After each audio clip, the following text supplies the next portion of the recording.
quarterback Patrick Mahomes is impressive, and that's experience they can lean on come Sunday. What the Ravens have done this season against top-tier opponents is what needs to be looked at the most. It's about mano, this man across from me, what are you going to do to make sure we advance? And that's what I think it boils down to. Ravens inside linebacker Roquan Smith probably said it the best when talking about Patrick Mahomes being an elite quarterback. He also added the Ravens have an elite defense of their own this season. As far as practice notes, the Ravens wrapped up their first for the Chiefs today. They were without right guard Kevin Zeitler and wide receiver return specialist Tylan Wallace, but they did get the return of cornerback Marlon Humphrey. He has not been seen on the practice field since that December 31st calf injury. Reporting in Owings Mills, I'm Morgan Adsit for Sports Unlimited. Coming up on Fox 45 News at 6 o'clock, dramatic video gives an inside look at an hours-long standoff. The suspect appearing to confess to a decades-old murder. And Thiru Vignarajah officially jumps into the mayoral race. Why he's running again.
Dramatic video you'll see first on Fox, an hours-long barricade live streamed on Instagram where the suspect appears to confess to a decades-old murder.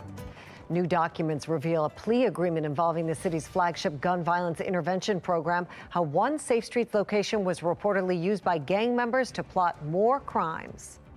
Another candidate joins the race for Baltimore's next mayor, why Thiru Vignarajah is running for the city's top spot again. Live from WBFF in Baltimore, this is Fox 45 News at 6. I'm going to take 10 police officers with me before I go. Y'all got Glocks, I got a Glock, I got an AK, and we gonna have fun. Tonight, dramatic video of a barricade suspect in Baltimore County before police say he was found dead inside his home. Good evening, and thank you for staying with us. I'm Mary Bubala. That video live streamed to Instagram gives an inside look at an hours-long standoff. The suspect, 31-year-old Antonio Hart, barricaded himself and 4 others inside a home in Baltimore County. In that video, he confesses to a decade-old shooting, a 2010 Halloween homicide, which another man is currently serving a life sentence for. Take a listen. I had that Glock 17 and that 25 caliber that night that killed Daquan. I did that 2010 Halloween, pin raising mask. Boy, Sterling ain't do that. I love you, woo baby, but he ain't do that. Big Rambo did that. Sterling Matthews, then 17 years old, was convicted for the murder of Daquan Burks. Matthews is currently serving a 115-year sentence. Baltimore County Police say they are now looking into this older case because of Hart's confession. This isn't the only murder Hart had confessed to. Fox 45's Vincent Hill will have a full report coming up on Fox 45 News at 10. New details are emerging from a newly unsealed federal indictment and plea agreement involving Safe Streets. Fox 45's Mackenzie Frost has more on what we're learning. Tyrell Jeffries pleaded guilty earlier this month to racketeering connected to the notorious gang, the Black Gorilla Family. And in the plea agreement, we're learning that a Safe Streets location was actually used by BGF members to plot even more crimes. Safe Streets back in the spotlight. In this plea agreement, Tyrell Jeffries, tied to Baltimore's Black Gorilla Family gang, outlines how the gang used Safe Streets to further their criminal activity, detailing a years-long string of drug dealing, attempted murders, and using this violence intervention location as a de facto BGF clubhouse. According to the court documents, Jeffries admits that he participated in BGF meetings at the Safe Streets site. 2 BGF members in the meetings were employed by Safe Streets as violence interrupters, who were tasked with encouraging positive changes. Jeffries admits throughout the spring and summer of 2015, he and other BGF members stashed guns and drugs at the site, and in May of 2015, Jeffries says his co-conspirators plotted a retaliatory hit on a rival gang member while at the Safe Streets site. Jeffries and others shot a rival who was at a vigil for a different homicide victim at the intersection of North Rose and East Monument Streets, just blocks from the Safe Streets site. 2 years later, Jeffries also admits to selling cocaine on the 2400 block of East Monument, again, just 1 block from the Safe Streets site, where people are supposed to be working to prevent violence. All right. Good morning, everyone. Wednesday. Thank you for joining us. We pressed Mayor Brandon Scott about Safe Streets being used as a gang hangout and a place to plot even more crimes. Can you definitively say that similar things are not happening at other Safe Streets locations in the city? What I can say is that anytime that we find anybody being involved in criminal activity, Mackenzie, we remove those people and turn those over to the other parts of the justice system. I said to you 1,000 times, I don't care if those things are being handled at the DBW office, if they're being plotted out in the basement of Fox 45 TV, wherever they're being plotted out, our folks are working to find those people and remove them and working with our law enforcement partners, as was the case in this case. But yes or no, can you definitively say that that's not happening? What I can tell you again is that when we know people are committing criminal acts, my police department arrests them. The mayor not answering yes or no. The city shut down the Safe Streets site in 2015 after guns and drugs were found, but later it resumed violence prevention efforts. Now the location is operating at a different site. But this is not the first time BGF and Safe Streets have been connected. In October 2023, the FBI executing a search warrant at the Bel Air Edison Safe Streets site, along with the homes of employees.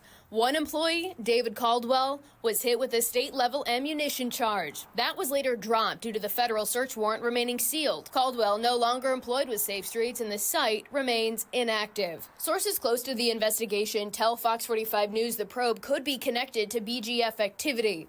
Meanwhile, the mayor remains committed to Safe Streets as a cornerstone of his crime prevention strategy. Jeffries also pleaded guilty to other charges, including another hit on a drug dealer. And in the meantime, the federal government staying pretty tight-lipped about that investigation involving the Safe Streets location in Bel Air Edison. In the newsroom, Mackenzie Frost, Fox 45 News. Baltimore police announcing a man has been arrested in connection with the fatal stabbing of a 6-year-old boy last night. Police say officers were called to the home around 9 o'clock in South Baltimore for a report of a domestic-related stabbing. Once there, officers found a 6-year-old boy with multiple stab wounds to his back. He was taken to the hospital where he later died. Detectives say their investigation revealed the boy was stabbed by his mother's boyfriend, 32-year-old Alan Gislicki. Today, Mayor Brandon Scott began his news conference by saying the news of this little boy's death left him devastated. No family should have to go through the loss of a child like that. And I think that it just, again, uplifts the importance of the work that happens, not just from the police department, but from everything else. Because when you have that happen to a young person who wasn't out running the streets, who wasn't doing anything other than being a 6-year-old child, it's devastating to our community. So thankful to our detectives and our officers who are making a swift arrest. Geslicki has been charged with first-degree murder. That 6-year-old boy is now the 12th person to be killed in Baltimore City this year. Former federal prosecutor Thiru Vignarajah has announced he is once again running for mayor. Vignarajah was critical of city leadership during his campaign announcement. He says the city needs a leader like him and compared himself to former Mayor William Donald Schaefer. He fixed a little bit of everything. From potholes to the inner harbor, he understood what mattered to make a city special. Vignarajah has run for mayor once before and city state's attorney twice. He did not win any of those elections. With today's announcement, Vignarajah joins Mayor Brandon Scott, former Mayor Sheila Dixon, teacher Wendy Bozell, and businessman Bob Wallace in the race for Baltimore's next mayor. Meanwhile, Sheila Dixon receiving another endorsement today. Baltimore faith leaders gathered at the Perkins Square Baptist Church to endorse her in the 2024 mayoral race. Dixon thanked them for their support over the years and talked about the issues she would like to tackle if if she is elected. Earlier today, I shared with them my vision as well as listened to concerns that they have, ranging from education to city services, about nonprofits being accountable, and those nonprofits who are receiving things and not being accountable, and then those who are not receiving resources and the support that they need. Baltimore's faith leaders joined a number of endorsements for the former mayor, including Delegate Sandy Rosenberg and City Council member Eric Costello. Today, a software company owned by the husband of Baltimore's deputy mayor quietly receiving more tax dollars to redesign the city's website. This marks the second time the BOE has boosted the project's budget, which has now doubled in price. Fox 45's Rebecca Pryor spoke to a taxpayer advocate about why the contract is now raising ethical concerns. Yeah, what started as a $1 million project has now ballooned into a $2 million project, but taxpayer advocate David Williams says the cost is just where his concerns start. All those in favor, please say aye. Aye. All those opposed, please say nay. The ayes have it. Passing unanimously with no comment or discussion, the Board of Estimates quietly handing another $250,000 to Fearless Solutions, LLC, the software company currently redesigning the city's website. It's the project's second adjustment, extending its completion deadline and boosting its total budget to $2.2 million, more than double the amount initially agreed on. Significant changes made to a contract riddled with controversy from the beginning. The Board of Estimates should be asking questions and should be demanding answers.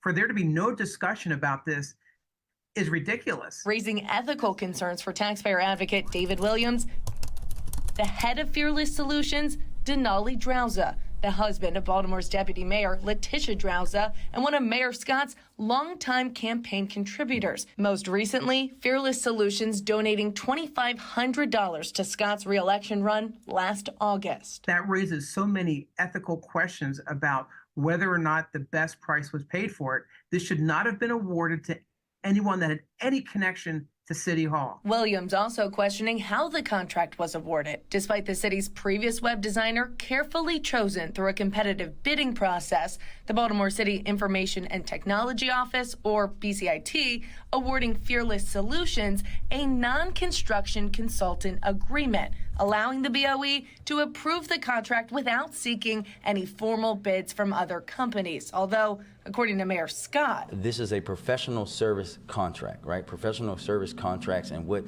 BCIT did is that they also went out and talked to multiple contractors and decided to go with Fearless. So they did take other bids? They did. They talked to other contractors and BCIT decided on this contract. Are you able to say what other contractors? I am not at liberty to say at this time. Fox 45 following up with the mayor's office, the comptroller's office, and BCIT, asking, What other contractors were considered? How much did they bid? And can we receive copies of those bids? So far, no answers. There needs to be more transparency during this whole process. If other bids were received, they need to be shown to the public. Meanwhile, Mayor Scott calling Fearless Solutions' $1 million price hike for, quote, unforeseen complexities and unanticipated requirements commonplace for city contracts. You guys sit there and hear and talk about change orders and how cost overruns and things happen once the work actually starts. This is no different. When you have a contract that is twice the cost of what it was supposed to be, now they're asking for more money. And if that's considered normal, that is a problem. Now, the city's new website that's supposed to create a one-stop shop for residents, businesses, and visitors is now scheduled to launch in June of this year. Reporting in Baltimore City, Rebecca Pryor, Fox 45 News. Republican presidential candidate Nikki Haley says she's not going anywhere. I'm Atra El-Nashar with what the map and the math say about her odds after losing in New Hampshire. And I'm tracking our next weather maker. I'll let you know exactly when this rain pushes back into our area and then how long it's going to stick around in a couple of minutes on Fox 45 News at 6.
Presidential candidate Nikki Haley insists she is staying in the Republican primary even after losing by double digits to former President Trump in New Hampshire.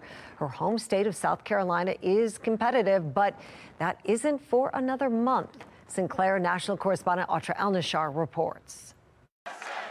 Former President Donald Trump pulling off a decisive victory in the New Hampshire primary, 11 points ahead of former South Carolina Governor Nikki Haley. This is a fantastic state. Just 8 days after his victory in Iowa that was so decisive, all but one of his opponents dropped out of the race. Trump appearing irritated Haley didn't do the same Tuesday night. I said, what's she doing? We won. Even the Biden-Harris campaign weighed in a statement saying it is now clear that Donald Trump will be the Republican nominee. But Haley says the race is far from over. New Hampshire is first in the nation. It is not the last in the nation.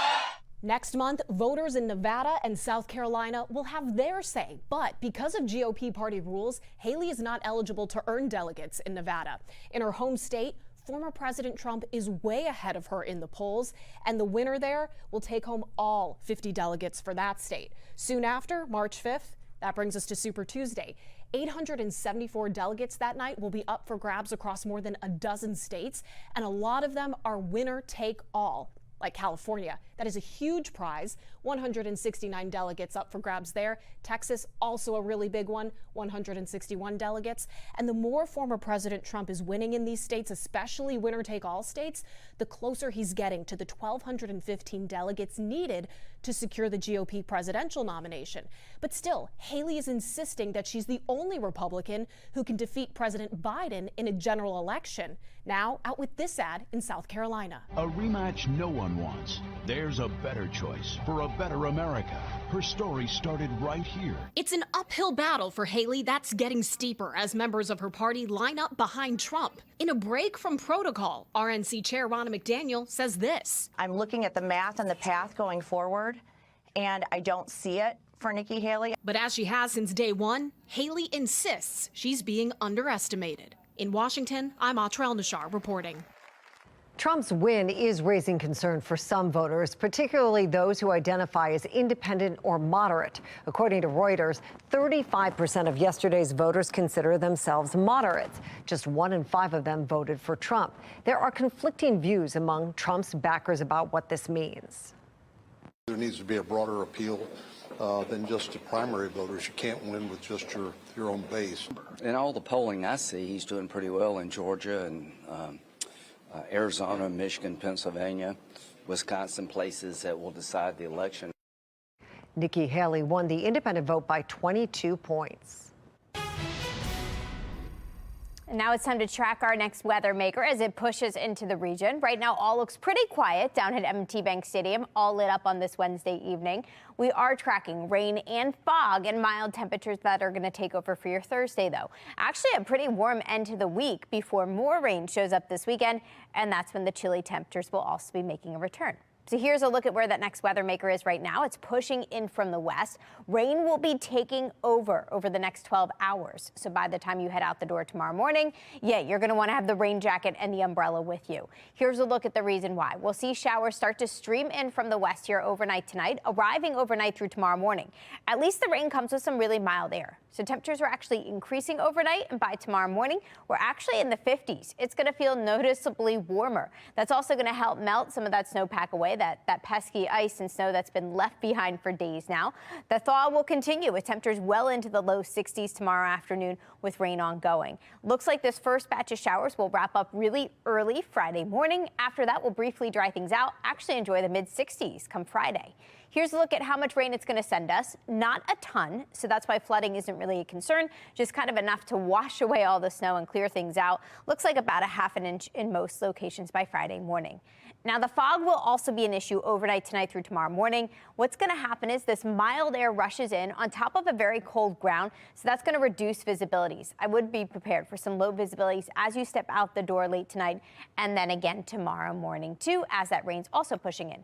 Quick look ahead at our next weather maker, this one coming late Saturday into Sunday, just in time for the Ravens game. We'll start off with some steady showers overnight Saturday, and then they'll continue to spill through the region on Sunday. Looks like some light, steady rain just in time for kickoff on Sunday, and then that rain will linger as we head through Sunday evening. As the system wraps out and that chilly air wraps in behind it, I think we're tracking the potential for at least a few wet flakes late Sunday night into Monday morning.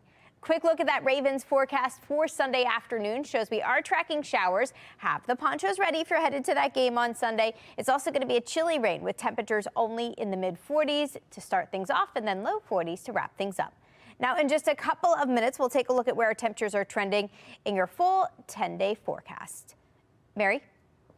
Weather Window, presented by the National Weather Desk. The northern lights reappeared last night. These images were taken not far from Fairbanks, Alaska. A large chunk of ice that formed during last week's storms has now broken away from the Lake Michigan shoreline. An incredible sun pillar brightened the sky over Nebraska on Monday. And here's a rare nighttime view of a lenticular cloud in Maine, illuminated by the almost here wolf moon. For more content like this, follow the National Weather Desk on TikTok. Janae Bowens here in Washington with a look at why you will have to start paying more for Ozempic.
A new year means higher prices for Americans on medicines like Ozempic. The National Desk's Janae Bowens explains the reasons for the price hike and what you can do to save money.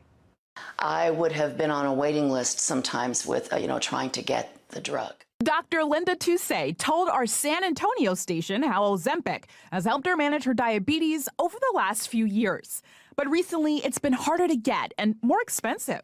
I have the highest level of all kinds of Medicare assistance, Part A, B, D, and G, and it's still $275 a month. According to an analysis for the Wall Street Journal by 46 Brooklyn Research, drug makers raised list prices on 775 brand name drugs during the first half of January. Ozempic, which is also used for weight loss, went up by 3.5% to nearly $970.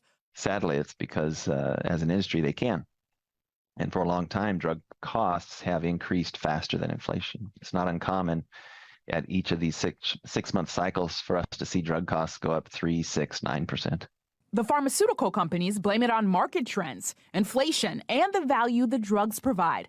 But Paul Siegert, a healthcare consultant, says there are other factors when it comes to the price you end up paying at the pharmacy. There are middle players in our industry, pharmacy benefit managers, that make more and more, oftentimes on a drug each year that it's out, while the manufacturers actually make less, even though the cost is going up. No matter who deserves the blame, these price hikes can hurt folks like Toussey, who need these life-changing drugs.